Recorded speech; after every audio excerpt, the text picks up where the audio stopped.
Vamos seguir, produção? A gente pode ir para a próxima mesa. O nosso próximo convidado já está aqui, inteiraço, disponível, prontinho para falar com vocês. E o tema é o seguinte: atenção nas redes sociais e os conflitos são intensificados pela polarização, né, dos últimos anos, que criam uma barreira extra na hora da gente se comunicar. Então, ideias importantes e mobilizar pessoas na direção de mudanças importantes. Eu acho que é o que o Screen vem fazendo ao longo das suas 3 edições e nesses 2 dias também. É preciso reformular a forma como transmitimos nossas ideias, desviando dos obstáculos e unindo pessoas no mesmo objetivo. O nosso tema, dando ainda dentro do bloco de cultura e vocação, ele vai falar sobre comunicação como ferramenta de mobilização e mudança de pensamento no mundo digital. É o seguinte: essa figura misteriosa que eu acompanho, mas que ninguém sabe quem é um homem por trás da máscara, é um homem por trás desse perfil do Startup da Real. Ele é um perfil que surgiu apontando falhas no discurso empreendedor, mostrando que gurus se aproveitam dos sonhos para vender promessas que dão enriquecimento. Ele escreveu um livro, Este Livro Não Vai Te Deixar Rico, pela editora Planeta, e é conhecido pelos detalhados artigos que publica e pelas análises pontuais que realiza em suas contas do Twitter e Instagram, que hoje vão muito além de empreendedorismo.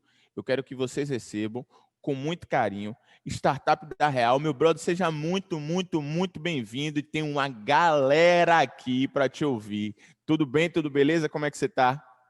Tudo bom? Tá me ouvindo bem? Tá tudo certo? Perfeitamente, tudo Que lindo, velho. ótimo.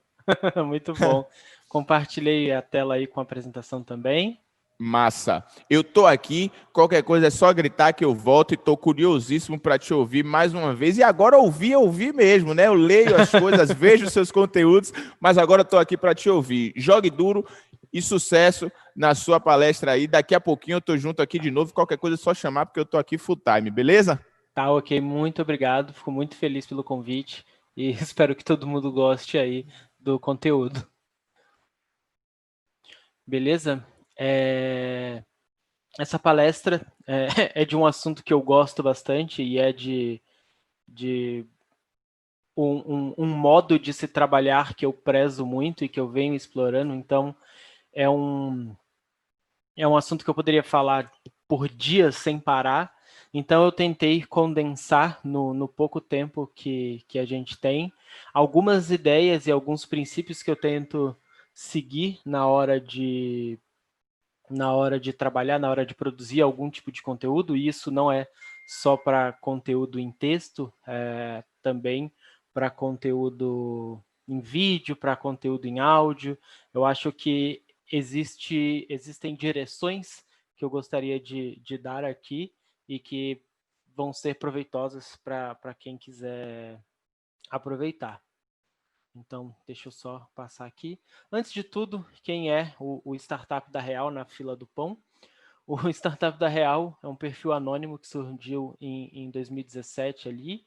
E inicialmente eu falava sobre o discurso empreendedor e sobre as falhas nesses argumentos, né? Esse foi o assunto focal durante o primeiro e parte do segundo ano como Startup da Real, mas depois eu fui abordando alguns assuntos correlatos e mudando um pouco a direção da pauta para também não ficar muito saturado.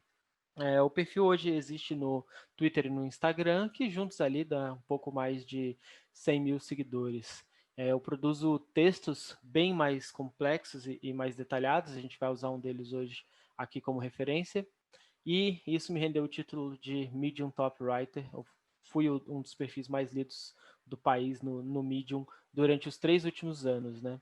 Tem uma newsletter também com quase 2 mil assinantes, é uma newsletter semanal, onde toda semana eu envio um texto exclusivo, também utilizando muito dessas visões, dessas ideias que eu vou apresentar aqui. E sou autor do livro, publicado pela editora Planeta, chamado Este Livro Não Vai Te Deixar Rico. Inicialmente foi autopublicado e depois eu fechei o contrato com a editora para uma publicação de uma extensão desse livro. E é um livro que é best-seller, ficou mais de 5 semanas como o mais vendido da categoria de empreendedorismo na Amazon, então é um livro que eu tenho bastante orgulho do material que está escrito lá. E para abordar um pouco a comunicação, a gente precisa entender qual o momento que a gente está, porque a comunicação não existe sozinha. A comunicação, ela pretende solucionar alguns conflitos, né?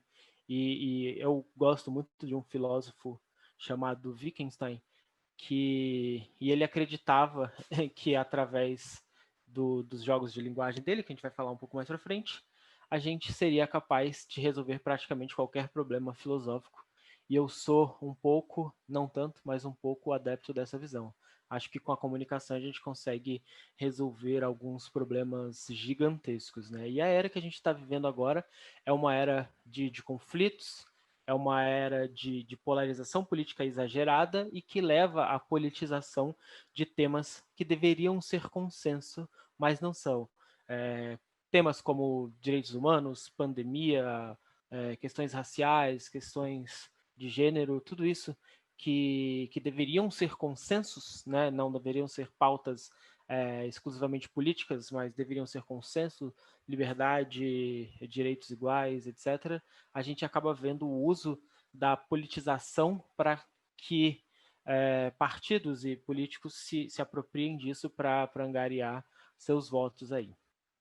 E aí, esse clima de tensão pela polarização acaba gerando também essa indisposição ao diálogo, né? Quando você tenta nem confrontar, mas você tenta dialogar sobre algumas das questões, a situação envolve uma tensão tão forte que acaba sendo muito difícil de transmitir essa ideia.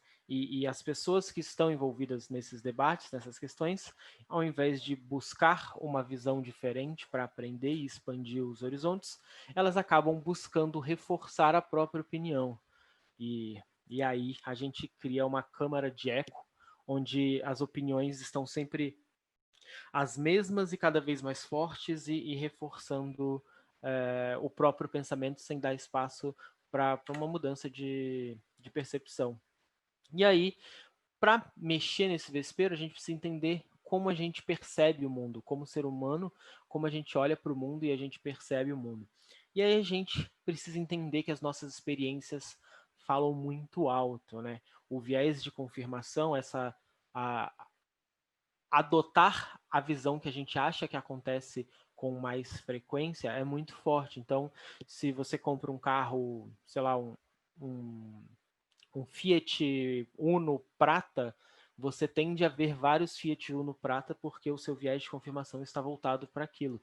Você tende a acreditar que mais pessoas estão comprando e é mais comum ter um Fiat Uno prata porque sua atenção está virada para aquele ponto. Então, quando você tem uma ideia e você acredita naquilo por sua experiência pessoal, o viés de confirmação é mais forte. Você ignora todas as vezes que aquilo não acontece e conta, né, e valoriza todas as vezes que acontece. Então, todas as vezes que você não viu um Fiat Uno prata, você tende a ignorar. Mas sempre que você vê um Fiat Uno prata, você fala, tá vendo? Olha ali, mais um.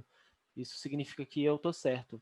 E assim a gente vai buscando visões e ideias que nos confortam, né? Vamos reforçando esse viés de confirmação e buscando ideias que são confortáveis para a gente e que dialogam com a nossa visão de mundo, né? A gente tem medo de sair dessa zona de conforto, eu dei esse termo, mas vamos usar zona de conforto, porque é doloroso, né? E assumir que a nossa visão de mundo estava errada é dolorosa, porque a gente aposta alto nisso que a gente acredita, a gente aposta alto nessas crenças e nessas ideologias, né? Nessas ideias que a gente acaba carregando. E aí, quando a gente está numa situação onde existe um conflito dessa visão de mundo, e aí eu posso dizer aqui, você fala, ah, não, Fiat Uno prata é muito comum, eu falo, não, Fiat Uno prata na verdade é bem raro, as pessoas preferem Fiat Uno preto. E aí, que eu estou dando um exemplo bobo, né, de carros e tudo, mas a gente está falando na prática de questões muito sérias. A gente está falando assim, pessoas de pele preta precisam ter direitos iguais às pessoas de pele branca. E aí, na hora que você toca nesse vespeiro, as pessoas reagem a esse conflito, falam, opa, peraí.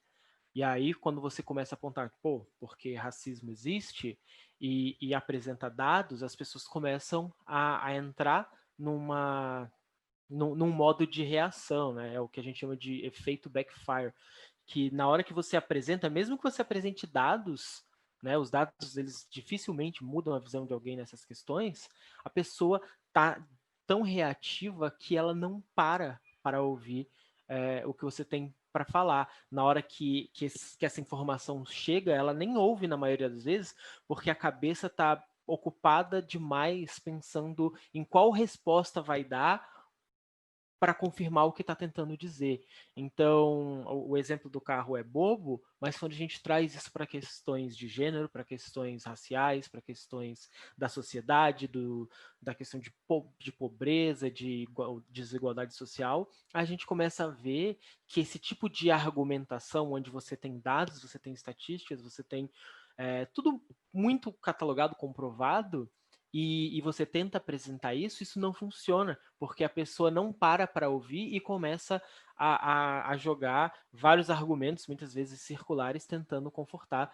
Então você fala assim, olha, mas a estatística diz que, sei lá, apenas 20% dos 3% dos alunos das universidades são pretos. E aí a pessoa, não, mas porque na minha escola tem 5 na minha sala, então isso já não dá esse percentual. E aí começa a distorcer e tentar fazer o mundo caber nessa visão aí, o mundo inteiro caber na visão que ele já tem pré-estabelecida. E aí a gente precisa solucionar esse conflito, né? Esse é todo o conflito. A gente tem uma situação tensa, a gente tem uma indisposição nesse diálogo e a gente tem a reação aos dados estabelecidos e ao conhecimento estabelecido. Quando você tenta apresentar, você tem essa oposição, você tem essa reação. E aí, como é que a gente soluciona esse conflito? A gente começa reconhecendo a dor do outro. E eu sei que é difícil, principalmente quando a gente fala de assuntos mais sensíveis, é difícil demais reconhecer a dor do outro. É difícil reconhecer que a pessoa de classe média que não passou no vestibular porque um aluno entrou por cotas, ela está frustrada, porque a gente também entende que as cotas são importantes e que a reparação histórica de tudo que aconteceu na história da população preta é importante, mas quando você vem para outra realidade, você tem que reconhecer a dor. A pessoa ficou ali em 29º lugar e tinha 28 vagas, e aí ele perdeu uma vaga para alguém ali que entrou por cotas. E por mais que eu não ache que ele tenha que entrar, é, existe essa dor, né? E é essa dor que alimenta esse espírito de reação. Então, quando você começa a discutir, reconhecendo, tipo, não, calma, eu entendo que é difícil, é, você olha para essa pessoa começa a olhar para você diferente, porque se a partir do momento que você ignora a dor dela, e mesmo que para a gente seja uma dor que é injustificada e que não faz muito sentido, você abraça essa pessoa olha para o que você tem para falar, porque você não está indo contra ela de cara, você não está criando uma barreira, você fala, não, eu entendo que é difícil, eu entendo que é uma situação, você estudou, você se esforçou, é preciso antes de tudo reconhecer essa dor, e aí a gente explora o que a gente chama de jogos de linguagem, né? Muitas vezes, quando a gente usa palavras, principalmente palavras que estão envolvidas em conflito, as pessoas elas criam imagens e conceitos pré-estabelecidos sobre o que aquilo significa. Então, quando eu uso, e a gente vai falar isso mais para frente, a palavra meritocracia, as pessoas da esquerda, elas jogam um jogo de linguagem diferente, né? Elas têm uma interpretação de toda a bagagem que essa palavra significa, muito diferente do que quando você discute sobre meritocracia com alguém que está dentro do viés da direita, que tem uma outra bagagem sobre o que essa palavra significa. E aí, na prática, quando você vai tentar solucionar um conflito, uma discussão, vai tentar passar um conteúdo, vai tentar gerar um material utilizando essas palavras, você acaba não alcançando quem deveria alcançar. porque já existe uma reação a isso. Então, o ideal é que você entenda que cada um está jogando um jogo de intenção quando está adotando uma palavra dessa, e antes de tudo, você começar a igualar o significado dessas palavras. Então, muitas vezes você fala, sei lá, feminismo, o pessoal mais de direita já fica oriçado, já fica tenso, já começa a reagir. Então, em vez de usar o termo feminismo, você pode começar a falar sobre, mulheres e homens devem ter os mesmos direitos, ou a mulher não deve ser subjugada pelo homem.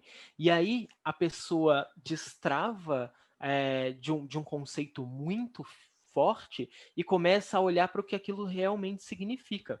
E aí eu chamo essas palavras de palavras gatilhos. Então você vai ter isso com racismo, com machismo, com feminismo. Então, uma das saídas que eu uso, por exemplo, para evitar, sei lá, a palavra feminismo, quando eu vou tentar alcançar um público que é mais da direita, é usar o termo sexismo, que apesar de significar a mesma coisa, eles não acham que você está falando só da questão da desigualdade em relação à mulher.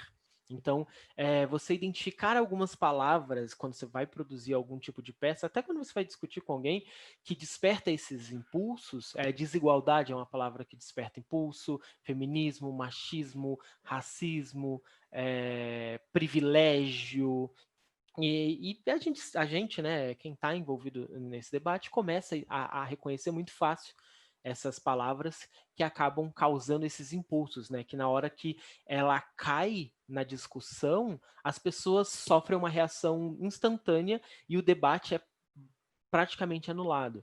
E aí a gente tenta contornar o uso dessas palavras, evitar esse tipo de palavra, mesmo que depois, no futuro, você consiga apresentar ela com uma nova forma, mas de começo, para que você consiga entregar um conteúdo, você precisa passar por essa barreira, então não é legal usar. E o problema é que quem começa a se envolver dentro dos movimentos, quem começa a se perceber dentro dos movimentos de igualdade, a militância, etc., tende a gostar dessas palavras porque elas são fortes e carregam muito significado para quem acredita nelas, e aí acaba jogando essa palavra durante textos e vídeos e conteúdo e conversas e discussões o tempo todo.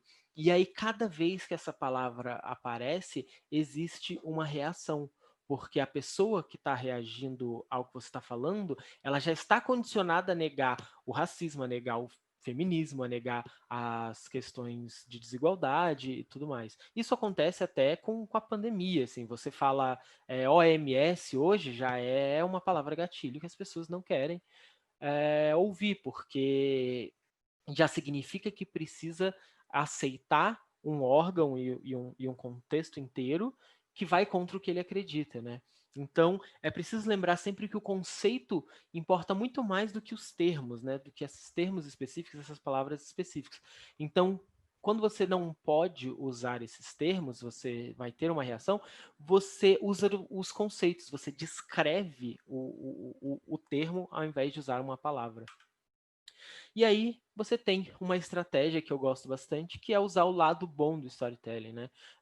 No meu livro eu falo muito sobre o storytelling sendo usado como ferramenta de manipulação para vender curso, para vender sonho de sucesso, para vender pirâmide, mas o storytelling ele é uma ferramenta importante, porque as histórias criam conexões e se associam com essa experiência vivida. Então, quando você está falando com alguém que é contra o feminismo e precisa entregar essa ideia, é fácil falar e chegar e contar uma história. É fácil chegar e falar, cara, minha vizinha, faz X meses, ela foi trancada pelo marido por semanas em casa porque ele não queria que ela saísse para trabalhar. Você acha isso certo? Você acha que ela ter a liberdade dela cerceada é certo? E aí você não falou termo, você contou uma historinha rápida e você removeu aquele tom de autoridade. Você não falou, tipo, olha, eu sou o bastião moral. Não, você está contando uma experiência, está associando aquilo com a vivência da pessoa. A pessoa está parando para olhar e ouvir de uma outra perspectiva, de uma outra realidade que provavelmente ela não conhece. E aí, isso traz muito mais força do que simplesmente jogar dados, jogar estatísticas, etc. E aí eu vou usar um exemplo rapidinho, um texto que é um capítulo do meu livro, mas é um texto no meu vídeo também, onde eu desconstruo a ideia de meritocracia. E aí eu trouxe esse exemplo aqui porque é um conceito amplamente polarizado, né?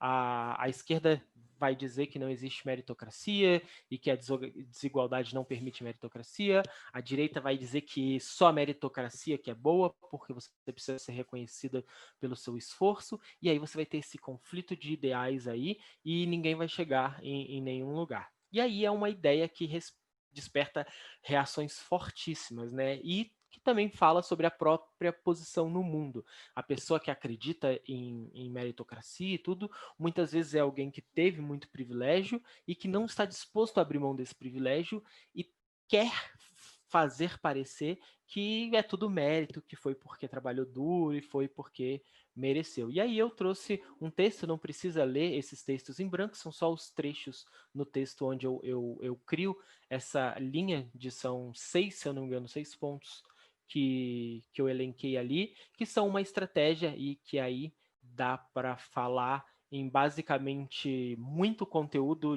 muitas formas de conteúdo que você pode usar esse tipo de ideia, né? Eu não digo que é um modelo, mas é um caminho para tentar entregar uma mensagem forte, uma mensagem que causa mudança dentro de um contexto onde as pessoas estão resistentes a essa ideia.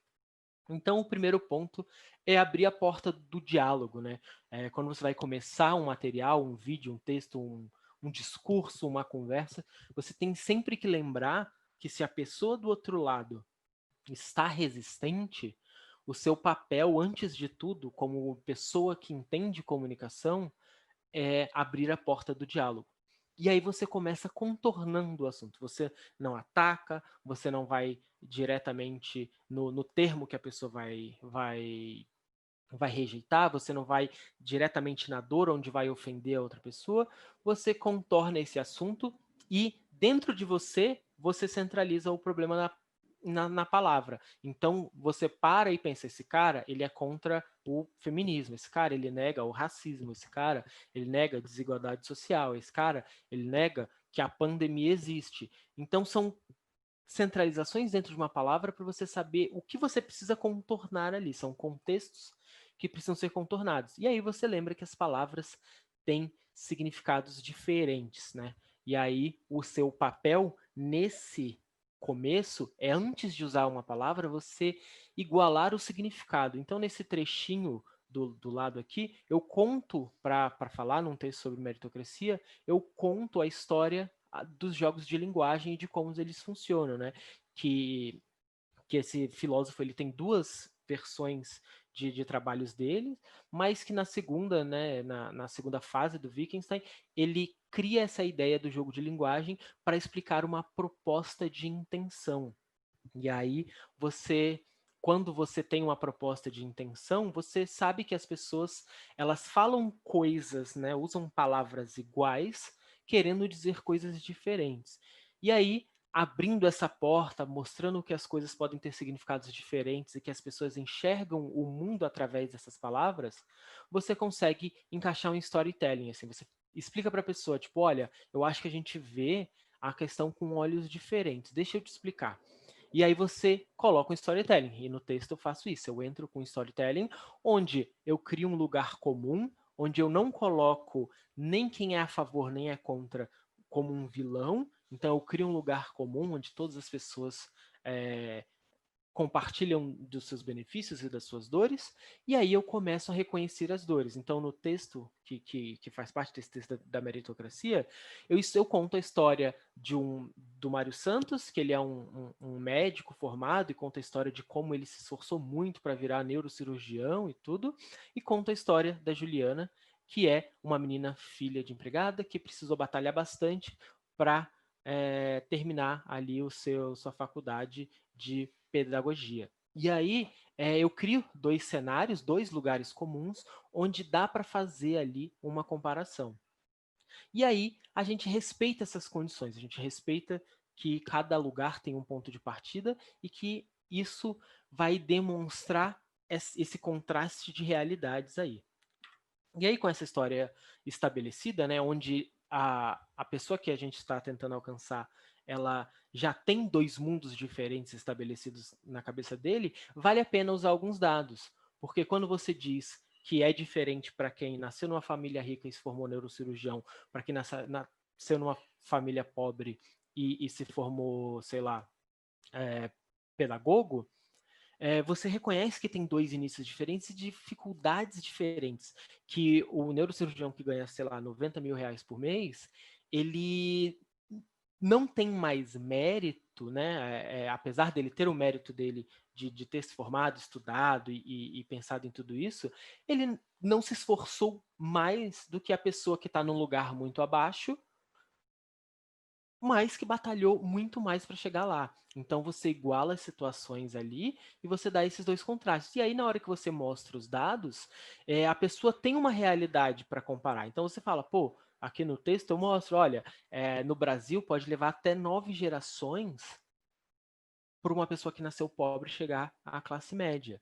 Então, só os bisnetos dessa pessoa que nasceu pobre provavelmente vão começar, nem os bisnetos, vão começar a chegar próximo da classe média.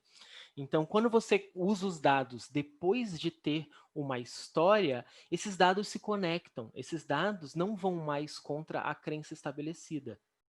E aí aqui eu posso igualar o significado das palavras. Então, quando eu falo que meritocracia não existe, é porque meritocracia é um estado comum, é onde todas as pessoas que fizerem esforços parecidos vão chegar num patamar igual. E como você está vendo por esses dados, a gente não pode falar que isso é verdade. E aí as estatísticas diretas mostram e ganham força quando existe uma realidade de comparação. Mas você também não pode ir muito rápido.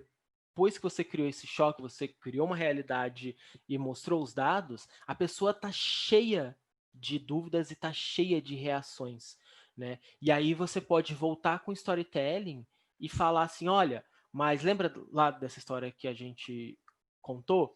Então, quando numa situação hipotética essas duas pessoas, o Mário e a Juliana, se encontraram no bar, ela não entende quando ele diz que a meritocracia funciona, porque para ela ele é só um cara rico, sabe? E para ele, muitas vezes, ela até é um exemplo de que a meritocracia existe, mesmo não chegando no lugar dele, porque ele reconhece que ela conseguiu se formar. Mas isso só vai ser claro quando você criou uma realidade antes, jogou uns dados que embasam essa realidade, e aí você abaixa as armas de novo para você contar uma história e mostrar que o que acontece é que cada um está enxergando um mundo diferente e que quando essa comparação é feita sem uma normalização, as duas pessoas estão falando de assuntos completamente diferentes. Vira uma conversa onde um diz uma coisa e imagina uma coisa, e outro diz outra coisa e imagina uma outra coisa completamente diferente. E aí você consegue mostrar a realidade de cada experiência. Você está respeitando cada experiência e a pessoa está baixando as guardas. Mas ainda assim, vai existir vão existir uma série de objeções que essa pessoa que está sendo confrontada, que ela acabou de ser confrontada, ela vai precisar digerir. Então, quando você está falando agora da construção de textos, de vídeos, de conteúdo, de livros, você começa a entender que na hora que você colocou o ponto final da contextualização, as objeções vão surgir. E essas objeções elas precisam ser imediatas, porque senão cria espaço para novas racionalizações, onde a pessoa vai tentar se convencer do próprio mundo que estava ancorado antes. E aí você se aprofunda nas definições, usa uma força um pouco mais técnica, cita estudiosos, cita estudos, cita referências, usa todo esse poder um pouco mais técnico, porque a parte emocional já foi aberta, e sempre reconhecendo o valor daquela pessoa, o valor daquela questão. Tipo, olha, a gente sabe que não é porque você é uma pessoa má, a gente sabe que as pessoas não estão com essa visão distorcida porque elas são más, mas a gente entende que existem valores diferentes e que precisam ser preservados, né? Porque cada um, por exemplo, quando você fala da questão da meritocracia, é um valor pessoal, é uma virtude pessoal acreditar em meritocracia. E se você não diz isso, a pessoa acha que quando você diz que meritocracia não existe, você está dizendo que ele se esforçar não tem valor. E aí você começa a ferir as bases emocionais da pessoa. Então você tem que estar sempre desconstruindo a visão incorreta, mas valorizando a virtude que ele está tentando respeitar. Então, quando você fala de direito, de feminismo, por exemplo, o pessoal mais à direita tende a dizer que isso vai contra os direitos e liberdades do próprio homem. E aí você tem sempre que reforçar que não, que o direito à liberdade deve ser igual e que não é que vai ter mais do que o homem, mas que é que todos tenham essa liberdade igualmente. Então, você reconhecer os valores e virtudes que a pessoa está tentando manter, né? Porque isso vai contra uma base muito interiorizada ali dos valores pessoais da pessoa, é importante. E aí você vai desconstruindo as exceções, porque quando você encaixa um assunto desses tão forte, você encaixa questões fortes, a pessoa começa a se lembrar de histórias, de anedotas, de experiências pessoais, de exceções que vão contra isso que você está falando. Ah, mas e quando fulano fez tal coisa? Ah, mas o rapaz que eu vi o vídeo, ele vendia água na praia e hoje ele é muito rico. Você vai dizer que não existe mérito, sabe? Que ele não se esforçou e que ele esperou 9 gerações? Aí você precisa desconstruir as exceções e mostrar que essas exceções elas são ponto fora da curva dentro de uma regra estatística muito maior. E aí você tem que entender a origem desse conflito, né? Você reconhece a origem desse conflito para explicar para a pessoa por que ela tem uma visão de mundo tão distante da sua. Por que é, ela viveu, sei lá, 20, 30, 40, 50, 70 anos, às vezes, acreditando em algo que você está mostrando para ele que é mentira. E aí você mostra da onde vem o conflito, mostra que são armas usadas por políticos, por mídia, por jornal, por veículos para ganhar engajamento, para vender publicidade, e que elas buscam gerar essa confusão porque essa confusão ela engaja, ela gera conflito, e esse conflito dentro do mercado, ele significa coletar clientes, né? As pessoas sabem que vender polêmica hoje em dia gera engajamento. Então, você vê cada vez comerciais mais absurdos, ações mais absurdas, pessoas comprando polêmicas ali, e aí você precisa que essa pessoa lá do outro lado também entenda que quem tentou causar esse conflito tem vantagens, que não é só quem está tentando passar a ideia que está tentando defender o seu lado. Ah, você defende esse lado porque você é mulher e quer seus direitos, mas qual é a vantagem que a outra pessoa está tendo por atacar isso? Então, você tem que mostrar que existe um conflito que é muito maior do que a própria visão de mundo, que esses conflitos são gerados por armas ideológicas mesmos, que são feitas para gerar confusão, para gerar tensões políticas, e que essas pessoas extraem vantagens desse conflito. E aí, de novo, vocês desconstrói essas exceções aí que vão sendo apresentadas. E aí, quando essa pessoa vê o mundo dela ruindo, você precisa preencher esse vácuo. Porque se você fala que a meritocracia não existe, por exemplo, que é o caso do texto, a pessoa vai ficar olhar, tá, tipo, mas se o mérito e esforço não faz a diferença e eu sou pobre, o que eu preciso fazer então? E aí você precisa ter uma base, entregar uma base para que essa pessoa tenha um lugar confortável. Você sabe que a opinião dela ainda não mudou e que se ela sair dessa discussão com esse vácuo dentro da ideia, em 2 ou 3 dias, remoendo e reforçando a antiga visão de mundo, essa pessoa vai voltar a pensar como ela e vai ignorar tudo o que foi entregue. Mas quando você entrega uma direção, na hora que ela sentir esse conflito, ela vai olhar e pensar assim, tipo, não, é verdade, mas durante o texto, durante o vídeo que eu assisti, eu tive essa resposta que realmente faz sentido. Eu só estou tentando reforçar o que eu já acreditava. Então, quando você preenche esse vácuo com conteúdo, com referências, com ideias importantes, a pessoa que saiu lá de um lugar onde ela rejeitava tudo, passou pelo ponto onde ela ouviu uma história que ela conseguiu se abraçar e gerou conexão, que encontrou estatísticas, encontrou dados que reforçam aquela visão nova de mundo que ela estava recebendo, e depois teve todos os seus medos respeitados e desconstruídos, e agora está aberta para reconhecer uma nova visão de mundo, essa pessoa precisa ter essa base, né? Senão ela vai ficar ali e o próximo vídeo no YouTube dizendo o total oposto, ela vai comprar.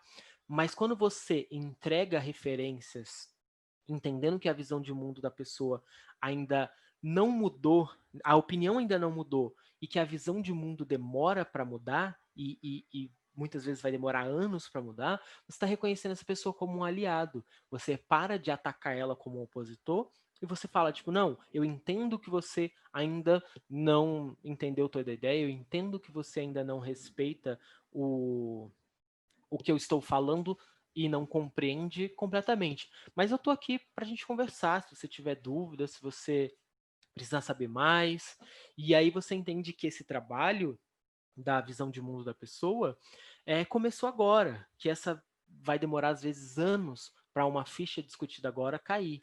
E aí é onde você conseguiu, dentro de todo esse ciclo aqui, você consegue entender como a pessoa vai saindo de um passo onde ela era um total opositor e tinha repulsa a um termo, até um momento onde ela ressignifica todos esses significados, entende o problema, vê de onde chega o problema, e agora você não é mais um inimigo querendo atacar a visão de mundo dela, você é uma pessoa tentando entregar ali uma situação mais amena e que causa o bem e que causa e que rebate positivamente para todo mundo. E aí é preciso, depois de tudo isso, ter algumas considerações importantes. É que o conflito muitas vezes é importante. O cenário que eu estou abordando aqui é um cenário onde a pessoa está ali, chegou para ler um conteúdo e está resistente a esse conteúdo. Mas muitas vezes, em algumas outras questões, dependendo da abordagem, esse conflito ele é importante, né? As pessoas precisam sentir indignação, precisam ver o quanto algumas questões doem muito e que nem sempre a pessoa que está sendo atacada e prejudicada por essas questões, ela precisa adotar um tom complacente, um tom paciente, um tom pacífico, né? Esse conflito ele gera para pensar, para a pessoa pensar também às vezes e falar assim, tipo, nossa, mas por que isso é tão sério para ele? E existe uma estratégia que pode ser bem ou mal utilizada, mas que a gente chama de esticar a janela do overton, né? É quando você pega e usa uma estratégia de comunicação muito agressiva, extremamente agressiva, para que quando essa pessoa olhar o meio termo, ela esteja, não, aquilo lá é agressivo demais, mas esse ponto aqui eu consigo aceitar. E aí reconhecer que a mudança leva tempo e exige muita paciência. E aí eu deixo aberto para perguntas. Eu não estou te ouvindo. Que Opa. bom te ouvir, Startup da Real. Muito, muito, muito legal, assim. Na verdade, a gente te ouve através dos seus posts, através das suas inúmeras milhares de provocações, mas agora ver você esmiuçando cada ponto desse, assim, sabe, uma caixa, um horizonte que se abre, assim, a sensação para quem está ouvindo e acho que para a galera toda. Muito obrigado, velho. Muito obrigado pela Eu que sua agradeço participação, demais. por se disponibilizar, assim, eu não sei se você já teve, tem um comentário aqui, você falou de Carol Amorim, ela falou, poxa, muito inspirador esse painel, e eu faço vozes assim com Carol também. Muito inspirador mesmo, muito inspirador Eu mesmo. agradeço demais. Foi curto o tempo para passar tanta coisa, né? Dava, como eu gosto muito de escrita e conteúdo, então eu poderia passar dias falando sobre isso e detalhando cada um daqueles pontos. mas o tempo é pouco e a gente sabe como é. Deixa eu te perguntar, deixa o serviço para a rapaziada poder te seguir também, acompanhar seus conteúdos. No Instagram, eu sou Startup da Real, @Startup da Real. No Twitter, @Startup da Real também. E no Medium tem medium.com/Startup da Real com tracinhos assim. Ou só startupdareal.com vai mandar direto para o meu Medium lá. São os meios onde você encontra todas as outras coisas que eu faço, meu livro, minhas ideias e tudo que a gente vem trabalhando. Que massa. Obrigado, muito obrigado mais uma vez. Excelente final de sábado para você. E até breve, demais, né? Sigam o Startup da Real. Olha a dica que eu tô dando, vocês não vão se arrepender. É sério, sigam o Startup da Real. Meu velho, muito obrigado. Um abraço forte no seu coração e até daqui a pouco. Valeu? Valeu demais, tchau, tchau. Ver a vida melhorar, ver o nosso orgulho de volta, ver a gente voltar a sorrir. A gente ama! E a Prefeitura deixou o centro de cara nova. Entregou novas encostas, mais 15 postos de saúde, temos a maior UPA do Nordeste, novo Jardim Botânico, os arcos da Ladeira da Conceição, tem o Conjunto Baixa Fria 2. Priscila, me diga uma coisa, e o coração como é que tá? Tá uma alegria só. É muito trabalho, é muito amor. Prefeitura de Salvador é a melhor do Brasil porque faz o que ama. Fomentar o mercado criativo, unindo todos os segmentos do setor, a ABMP surgiu em 1997 e segue se reinventando, gerando conteúdo com lives, colunas, entrevistas no nosso site e grandes eventos, unindo os mais diversos profissionais em grupos de trabalho para discutir ideias sobre a cadeia produtiva baiana. Saiba mais em www.abmp.com.br.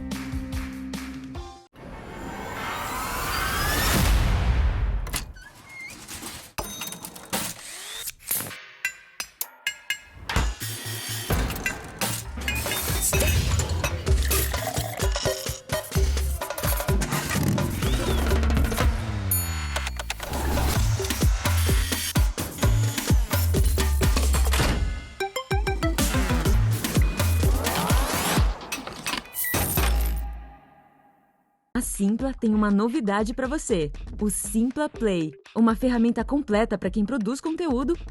Crie já o seu curso online no Simpla Play.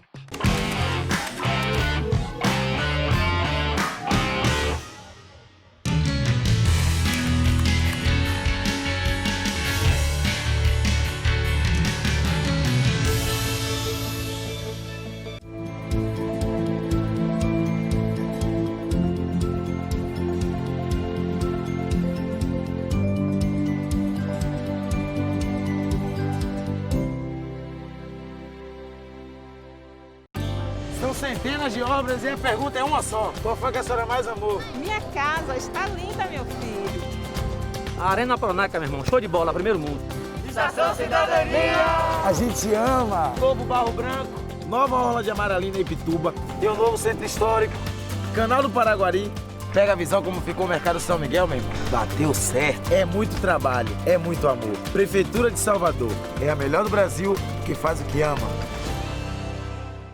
Fomentar o mercado criativo, unindo todos os segmentos do setor, a ABMP surgiu em 1997 e segue se reinventando, gerando conteúdo com lives, colunas, entrevistas no nosso site e grandes eventos, unindo os mais diversos profissionais em grupos de trabalho para discutir ideias sobre a cadeia produtiva baiana. Saiba mais em www.abmp.com.br.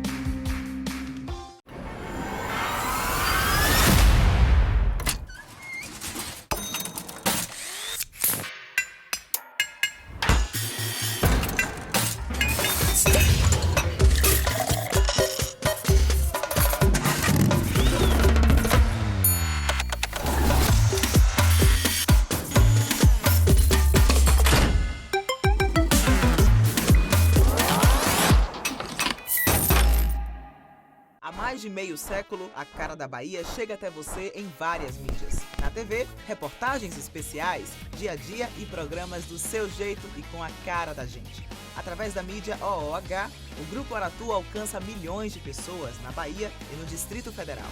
Em projetos especiais, mostramos pioneirismo, tradição e alinhamento com as novas tecnologias e cross-mídia digital. Conte com quem tem a experiência de mais de meio século em comunicação. Conte com o Grupo Aratu.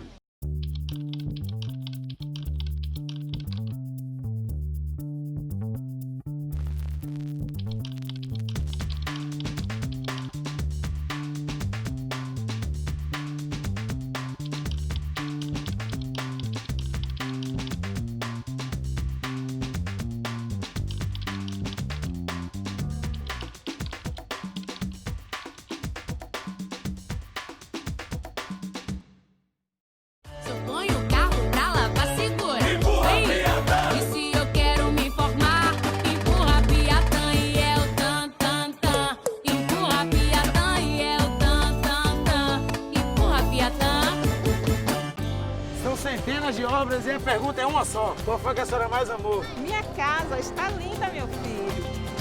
A Arena Pronaca, meu irmão, show de bola, primeiro mundo. Estação Cidadania! A gente ama! Novo Barro Branco, nova orla de Amaralina e Ipituba, tem um novo centro histórico, Canal do Paraguari. Pega a visão como ficou o Mercado São Miguel, meu irmão. Bateu certo. É muito trabalho, é muito amor. Prefeitura de Salvador, é a melhor do Brasil que faz o que ama. Fomentar o mercado criativo, unindo todos os segmentos do setor, a ABMP surgiu em 1997 e segue se reinventando, gerando conteúdo com lives, colunas, entrevistas no nosso site e grandes eventos, unindo os mais diversos profissionais em grupos de trabalho para discutir ideias sobre a cadeia produtiva baiana. Saiba mais em www.abmp.com.br.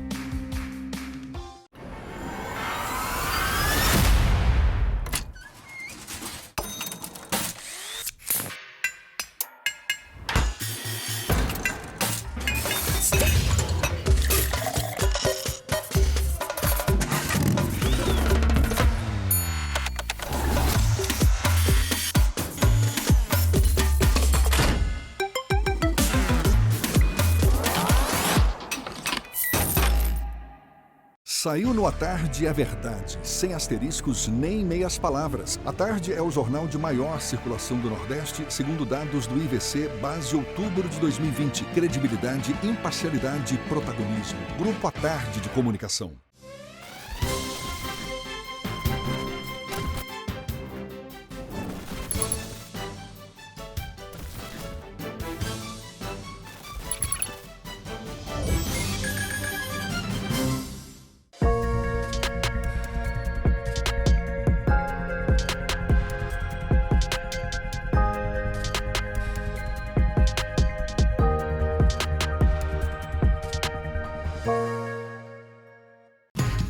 Toda festa incrível tem Bendito Salgado, todo evento inesquecível tem.